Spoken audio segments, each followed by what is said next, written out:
Ayan guys, nagluluto tayo ng adobong atay.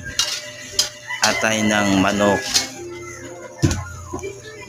Ayan. Halu-haluin hanggang sumarap ang lasa. Parang dinuguan.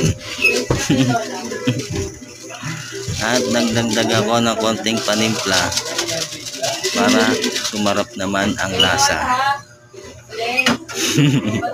At hinalo-halo ko hanggang manuot ang kanyang lasa sa atay.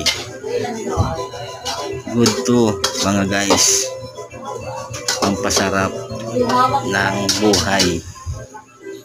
Yan, dadagdag tayo ng konting toyo ulit para naman sumarap.